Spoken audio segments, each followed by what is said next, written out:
The latest update for Witchfire, called High Stakes, was recently released, and the game will be available in early access on Steam beginning September 23rd, 2024. It will be in early access for a while.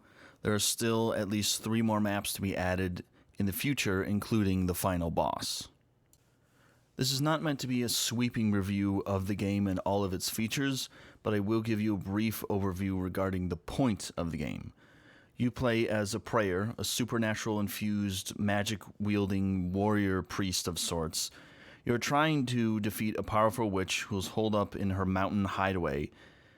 Even so, she influences the surrounding landscape in a wide area, sending enemies and setting traps for you. You need to build yourself up, unlocking weapons, magic spells, and other abilities throughout various areas that the witch influences. Eventually, you are to head towards the mountain and take the witch on directly.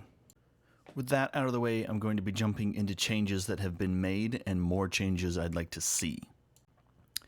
The ice bubble spell appears mostly fixed. Swordsmen have gone through the bubble, but they don't hit me. I don't take damage. The Devotee and Holy Mercy variant go through the bubble. This happened twice.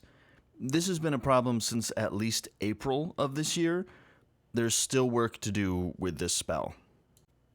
When it comes to the Musket Men's aggression, I'm not sure if they're charging me less or about the same as before.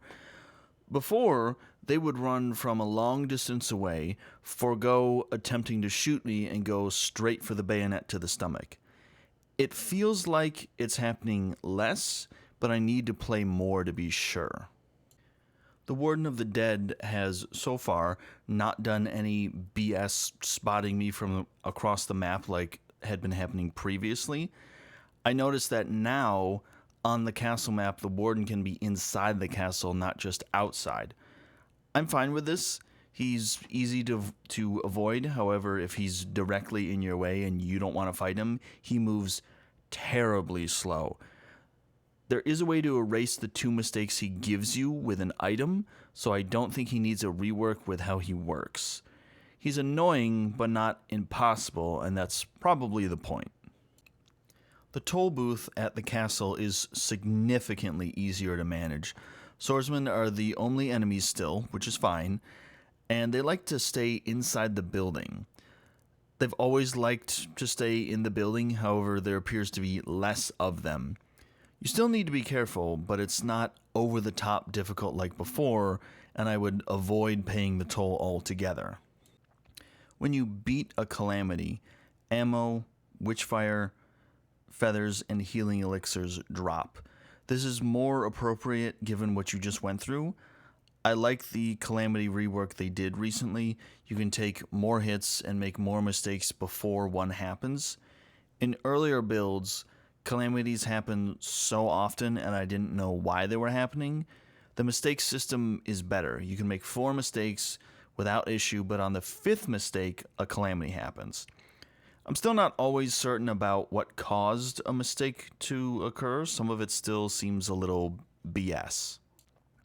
Treasures do not display how much they're worth in your inventory. I brought this up previously. I guess this doesn't matter since you can't individually cash in treasures.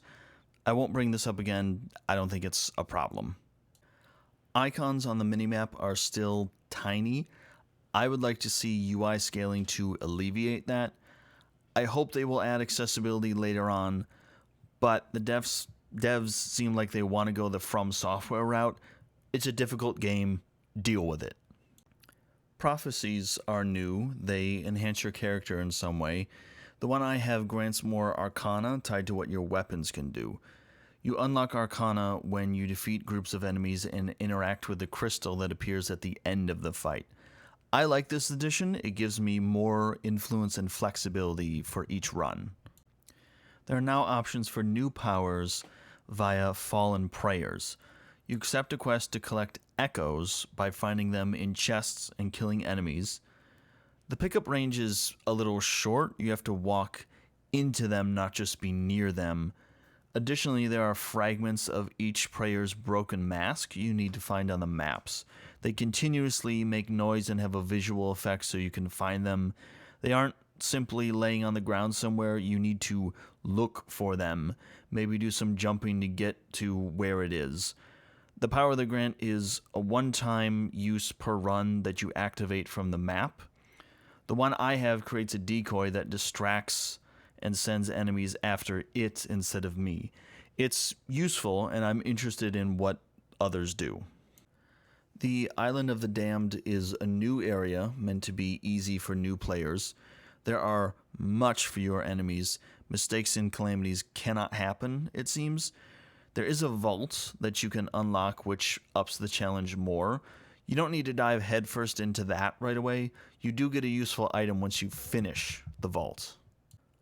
I like where this is heading. They've been fixing things with calamities and mistakes. I'm being given more tools to work with, so I feel stronger. Because before, I felt lucky if I managed to get out alive. I still have to work at it and be careful, but it feels better, like my power level is more in line with where it should have been all along. I hope that feeling continues.